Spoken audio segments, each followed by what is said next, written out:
This is the French side. The top is Lafayette, then de Grasse, and Rochambeau, and D'Estaing. Okay. Those are the three bottom ones are the main military people that led the troops. And on this side, And the top is Washington. Washington, Jefferson, Mm-hmm. Franklin, To the right. John Paul Jones, and this is Thomas Jefferson over here. Okay. That won't even work for the white people.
Welcome. We're going to start tonight with a momentous event, the resolution to authorize the town supervisor to sign the contract. So we're going to do the honors. Oh, I'm sorry. Sure. I've got a little flag right here. Yeah, there's the flag. Turn around. Have one by? I'll take it.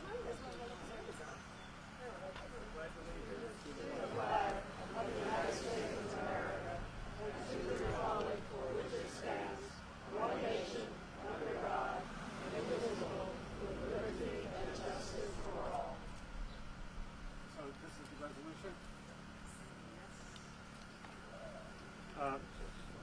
This is AT1, resolution of the town board authorizing the town supervisor to enter into agreement with the New York State chapter of the Sons of the American Revolution to acquire the building and property known as Odell House located at 425 Ridge Road for the sum of $1, subject to a covenant and restriction that the Odell House be maintained as a historic site.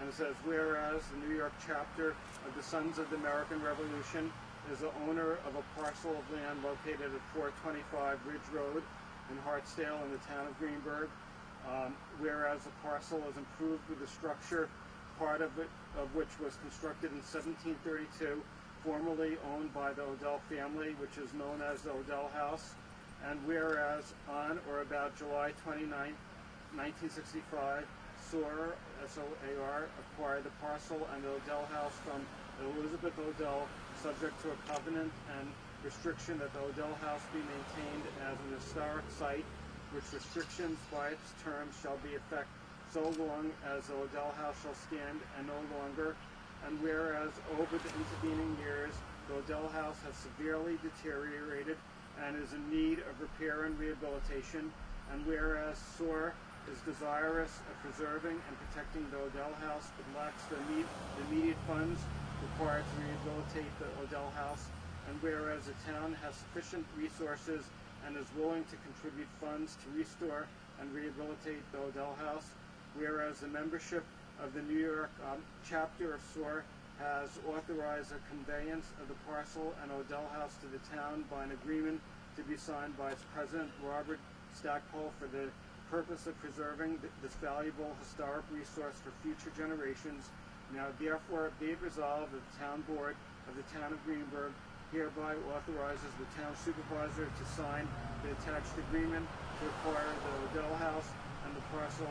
It is located on for the sum of $1, and be it further resolved that the town controller is hereby authorized to issue a check in the amount of $1 to the New York chapter of the Sons of the American Revolution to effectuate such acquisition. I'd like to make that motion.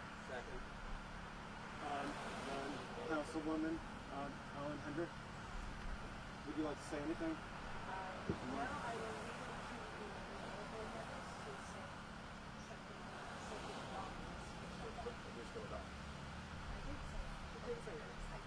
It wasn't that one.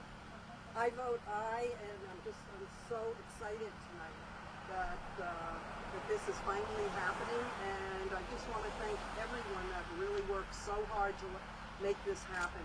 So many people came together, and we finally have been able to do this. So all I can say is thank you, thank you, thank you.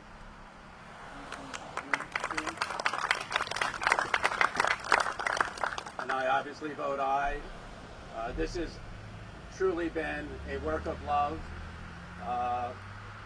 The negotiations that were involved, everyone with good intentions and good spirits, and trying to figure out the best way to preserve this historic building, this historic property. Frankly, I still haven't gotten over us losing the Carvel property on Central Avenue, the first Carvel that was ever built. We have to remember our history. What we're showing our children by doing what we're doing here today, and will continue with the restoration of this, is that our history matters. It matters a tremendous amount. So many people have contributed to this happening today. I want to thank Robert Stackpole for the tremendous work that he has put into this. I want to thank the board and the negotiations. I want to thank Ed Lieberman, our attorney. I want to thank so many so many people that this is the problem what happens when you start thanking people. We will be going through that later. But every one of you, just by being here, showing your support, tells us that this is the type of thing that we need to do and need to continue to do on other properties as appropriate. I thank you all for being here, and again, I vote aye. We also have Julia Jackson, who won the primary and is running unopposed for the town board. You can vote, but you want to say anything?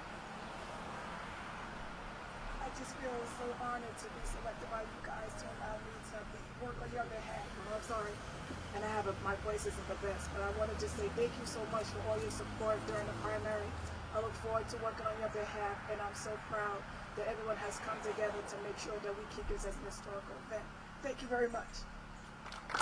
And I'm really very excited to be here, and I want to thank everybody for your efforts. I know Ed Lieberman worked very hard. Garrett Duquesne, Victor Tuosi, the Commissioner of Public Works, worked really hard. Susan Seal did an awful lot of work. There's so many people who really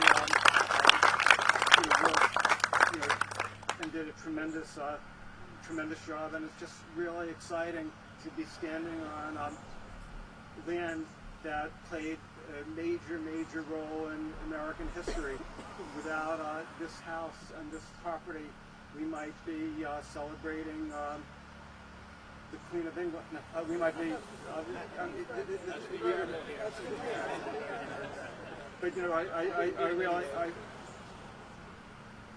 Right, and we also, right, and I just want to also thank Riley Winsler and Felicia Barber. They're our assistant historians, and they publicized the Odell House, last year.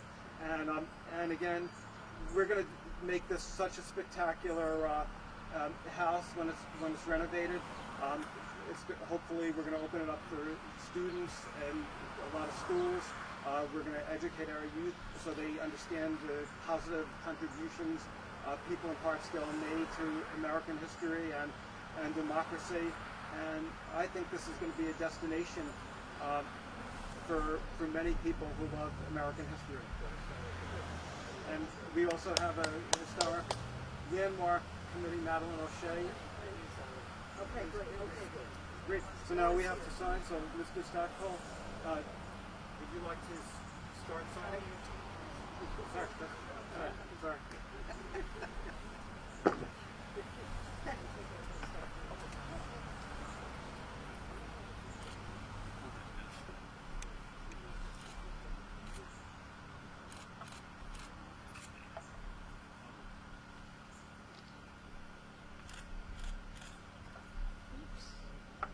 Please note it is a quill pen Mr. Stackpole is using.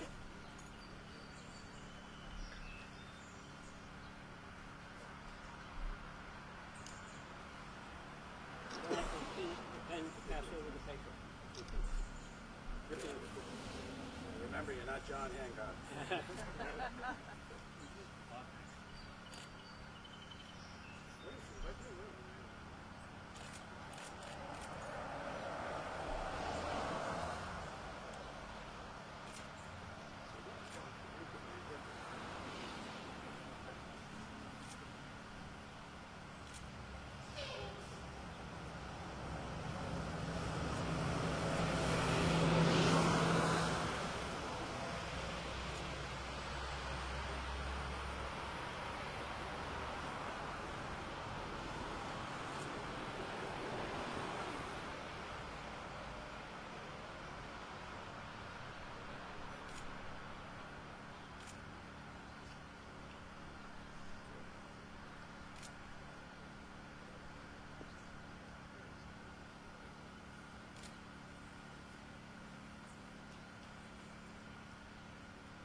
Paul has been practicing for at least 10 seconds. I actually read this before, so I don't want anybody to think I signed stuff without reading.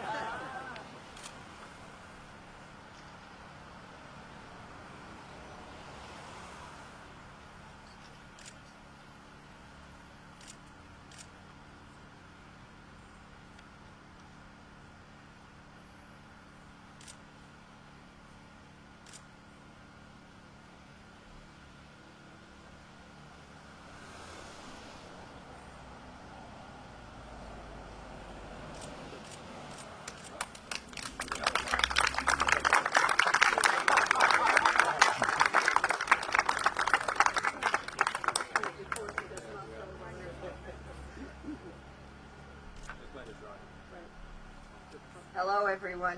I'm Susan Seal, as Paul just said, soon to be the chair of the Friends of Odell House, Rochambeau headquarters. This evening is a momentous step for historic preservation. The town of Greenburgh has committed to assuming ownership of Odell House, and the Sons of the American Revolution has agreed to deed full ownership to the town. The contract just signed is the culmination of months of negotiations to ensure the future of this national treasure.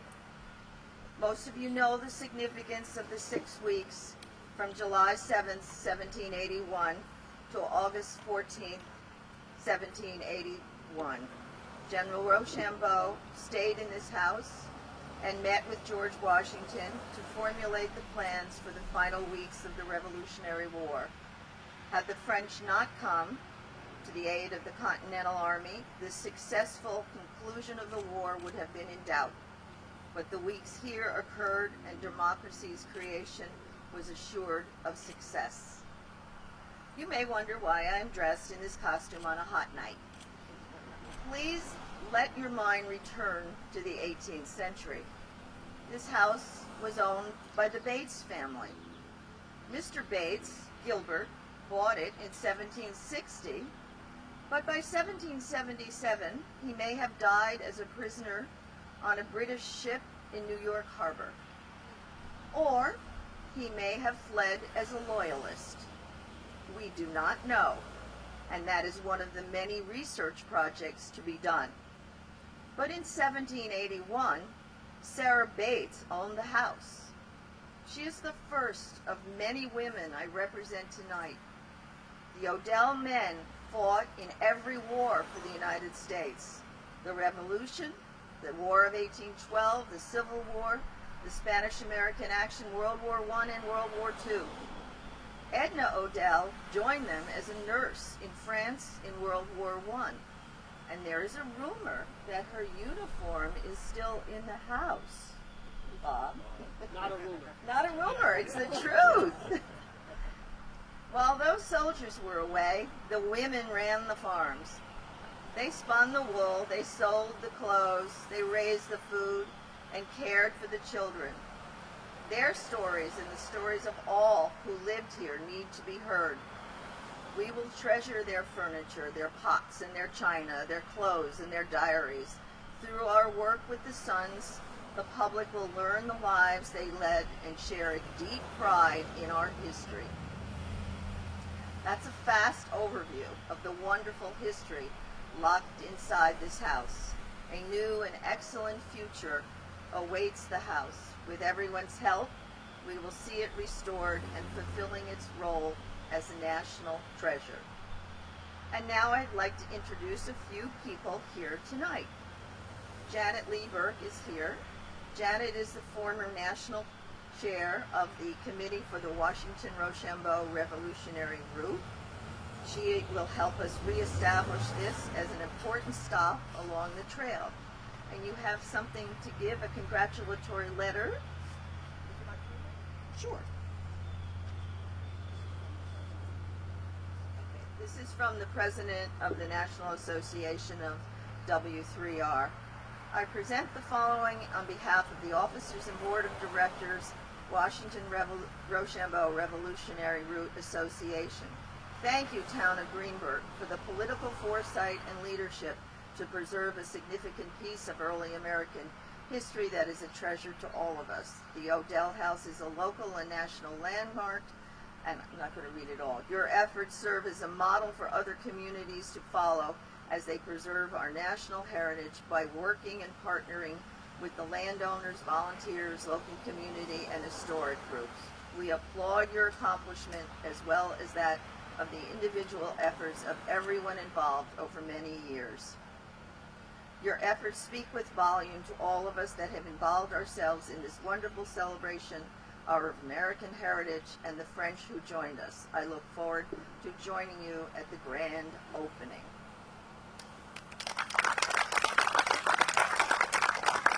Also present tonight is Steve Tilley, the renowned historic architect. He's been helping us plan ahead for the future. Jean Lachaud is here, of the American Society of le Souvenir Français. He is has been a friend of the house for years and will help us with our French connection. Madeline O'Shea, the chair of the Historic and Landmarks Preservation Board of Greenburgh, has championed this house for years. Madeline, would you like to say a few words?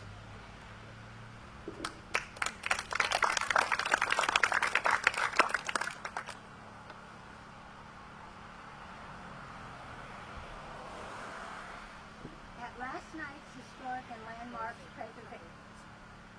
Preservation meeting, sighs of relief and quiet smiles greeted the Odell agenda item and an invitation to tonight's signing. From all of us at H&LPB, thank you to everyone who helped make this first step in the process to reality. The Historic Board has had the Odell House on its agenda from the beginning of time. Our board members have crawled over the building with the State Parks, Recreation, and Historic Preservation representative twice. we have phoned, met, threatened, cajoled to help arrive at this point. The HNLPB looks forward to working with the town, the Odell Friends Group, anyone and everyone else whose goal is reaching the day Odell House can be open to school children and scholars as the Odells wanted. Quote, "It has been said that at its best, preservation engages the past in a conversation with the present over a mutual concern for the future." William Murtaugh, the first keeper of the National Register of Historic Places. Greenburgh has a treasure trove of historic assets, some hidden, some in your face, that speak to the part the town played in the founding of our country. Through time, the town has been prominent in areas of industry, the arts and sciences, and everything in between. The Historic and Landmarks Preservation mission is to preserve the history of Greenburgh through pictures, the written word, landmarking. As you all may know, Jacqueline Kennedy Onassis has been called the First Lady of Historic Preservation for her work towards preserving New York City assets. I was recently given a quote, which, if one changes the word city to the word town, can apply to Greenburgh. Quote, "Is it not cruel to let our city die by degrees, stripped of all her proud monuments until there is nothing left of all her beauty, of all her history and beauty to inspire our children? If they are not inspired by the past of our city, where will they find the strength to fight for her future?" Thank you.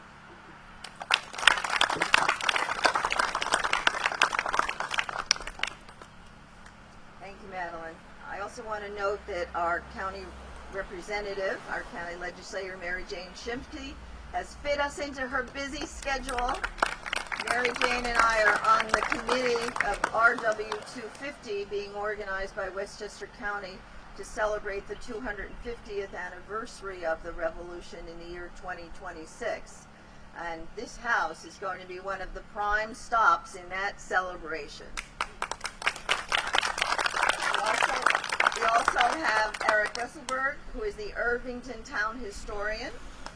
Eric is also working with Connie Keogh, Mary Jane, and I on the commemoration of the 250th. And Eric and I will be working on a presentation about Odell House for the fall, because we have to keep the momentum going and keep everybody involved. The members of my board of the Friends are all here. If you could all just stand up so I can applaud you all.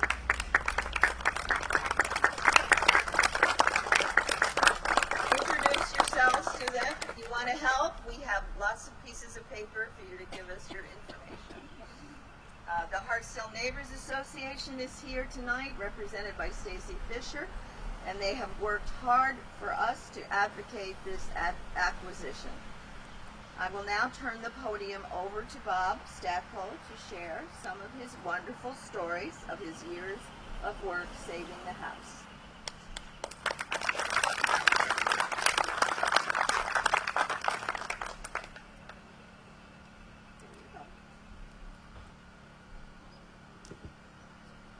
The culmination of nearly 60 years of my work to save this house has come to this glorious event. When I was 18 years old, I used to drive by this house, and it was almost collapsing. And I met with the last Odell to live here, Otis, who was a veteran of the Spanish-American War, and he was an invalid, and he still lived in this building. No heat, little electricity, no plumbing, and he made it. And as I became a friend, we wondered what's going to happen to this house. And I said, at my age and my circumstances, I have no idea. But it became a mission for me to try to find every resource possible to preserve this landmark. And Miss Elizabeth Odell, who was the last bloodline from Colonel John Odell, became a friend. And in that process, she began to unload all the history and family fights, joyous times and others, so that I got a good education about all the family members from the Colonel on forward, and even the Colonel's father and mother. And in this process, there's a man who became very famous in Westchester County, John McDonald, who became the historian that most people realize wrote the primary paperwork on the Revolutionary period. And he became a good friend of all the Odells. And a particular woman, Elizabeth, was a school teacher. She spoke French, she played the piano and violin. And in 1843, she went on a trip by Conestoga wagon, riverboats, to Memphis, Tennessee, at her young age, and she became a teacher in a girls' school. In that experience, she wrote a journal of her trip, both to and from. She spent 3 years in that event, which gave her an opening of the early Western opening of people moving into the center part of our country. John McDonald was a good friend of her mother and father. His father was a major in the War of 1812. Jackson Odell, his first name was John, but he didn't want to interfere with his father's name because he was more famous. And the Odells all had education as a primary reason to find a way in life. And Jackson Odell was a graduate of Columbia College in 1818. And we have his diploma, all in Latin, on a great big part with one of the rarest pieces of history, an actual Columbia medal was attached to his diploma. We have it. McDonald wrote a letter to Elizabeth because during her years here, her brothers wanted to sell off all the property. And it broke her heart at the fact that what was going to be lost in losing this building. And I'll just quote from her letter, or his letter to her. I regret your sad intimation that perhaps the old homestead will soon pass out of the family. It is one of the few places in our beautiful country that almost since the commencement of the 19th century has undergone little if any change. To be gone little if any change, the mission, the pigeon house, the barns, the trees remain where they were in my boyhood. The sight of them take me back more than 50 years, and I should lament their removal as the loss of so many old land comrades. If your place should be sold, you must afford me an opportunity to say goodbye to these friends of my better days. Arduous as traveling is to me, I shall always hold myself ready to take a pilgrimage to Greenburgh for the sole purpose of taking a final leave of them. Whenever I look at them now, they seem to welcome me as an old acquaintance and to say, you have grown old and are getting to be a stranger in the midst of a new race. But we, at last, have not forgotten you. Let us gaze upon each, and once more, our time, like yours, is drawing to a close. After the most diligent research and inquiry, I could never find what became of the disposition which Warren Tompkins prepared at great length your grandfather's statement of his revolutionary service and adventures in order to establish his right of pension. We found his pension application. The historian for the W3R, Dr. Robert Sillick, located it, and it is an amazing account of all the things that were involved in his revolutionary service. And when you look at the event today, it is a repeat of those words of this very famous historian. We've saved this for another generation. And saving it for another generation will enter it into the landmarks of the United States as a key event in the end of the American Revolution.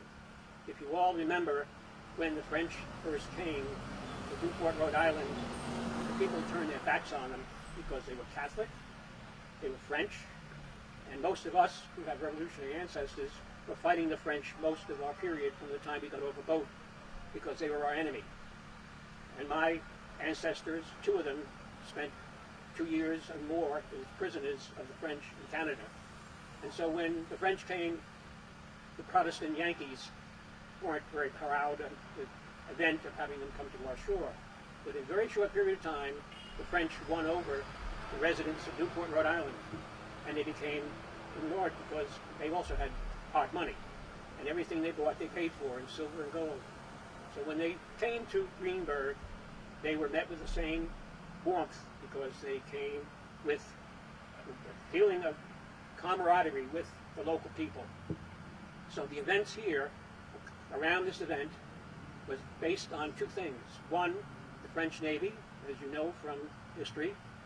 Admiral de Grasse was educated through the earlier help of the French with a fleet that came to America in 1778. It wasn't a successful event, but the Admiral General, who was in charge of it, D'Estaing, came to the harbor of New York with the French battleships, or they have more in common with the American naval ships of the Second World War because they were big, but they had no engines, and they came to the harbor and they sat and waited for Washington to send help, and he sent Lieutenant Colonel Alexander Hamilton and a French officer and pilots and captains, sea captains, and they came aboard the flagship, and they said, the size of your ships will never get into New York Harbor. End of story. They sailed off to Newport. Turned around in 1781 when de Grasse came. He could not get his ships here. He wasn't going to come to New York. And so it was foregone that they would go to the south because there was no way that the French Navy was going to support any action in New York. So from here, they were waiting for a notice from de Grasse. On the 14th of August, a courier came to this house with the letter from de Grasse outlining what he was coming for and what he was going to do. And he said the best I could do was come to the Chesapeake or someplace in the south. You guys decide. That was the bell that stopped all notice of New York, and off we went. And it took them a long trip down through, first up to Stony Point, across the Hudson. They put the animals, the oxen and the horses, into the water. They swam across the river, and on they went. It was an event that amazed everyone, was the fact that they could move so many men, so many animals, etc., on to the next step south. You can only believe that this house holds so much great history in terms of the family and the Revolution. We hold, and the SAR will hold possession of it, all the furniture and the movable documents and things, as our legacy in concert with partnership with the town of Greenburgh. When you look at the amount of letters that were written, there are thousands of them, because in those days, of course, no internet, no telephone, no anything. You communicated by letter, and we have them all. And the stories that we will uncover as we go through them.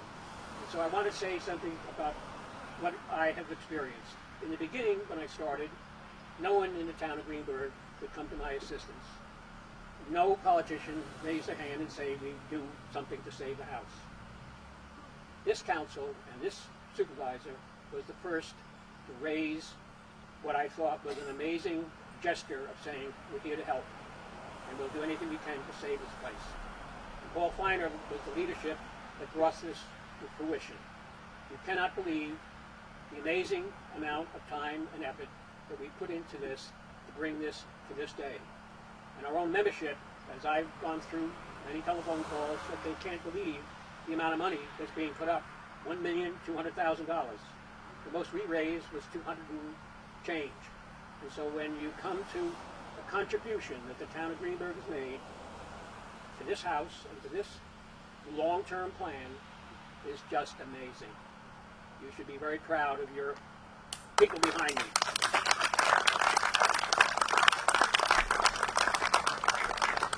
As Don McDonald said in his letter, we're not going away. We're not going to be the trees cut down and the buildings destroyed. We're here to save. And I think that this is, as you sit here, realizing that over the years that we've had people come, there were over, between 1976 and 81, over 1,500 French came to this house, including Washington-Rochambeau who was the last Rochambeau to live in Vendôme. He sold a portrait of Washington that Washington gave him when he went back to France. And a member of our board, his wife is the dealer who arranged that transaction. She still has the painting. What I would think now, going forward, as we step into the final stages of getting permission under a 501c corporation, you'd have to go to the New York State Supreme Court to get permission to transfer the house. This is a step we think will happen, and happen without much trouble, but as you think of it, say a prayer that there are no hiccups so that we can get this thing done during the summer and maybe have the final contract and pass the ownership to the town of Greenburgh. There's one person I'd like to introduce, our lawyer, who has been part of the process of negotiating and getting everybody on the same page. He's a wonderful guy. Wayne Saracen. So he's a past chief counsel for the town of Scarsdale, and he has lots of experience in dealing with these things. So he was been a tremendous help, because our own attorney is a corporate attorney, and he had no experience in doing this, so we had to reach out to someone who had expertise. So I want to thank all of you for coming, and those of you who are going to be dedicated over the years after the current people are gone, to make sure that this is one of the greatest landmarks of the revolution in New York State. Thank you.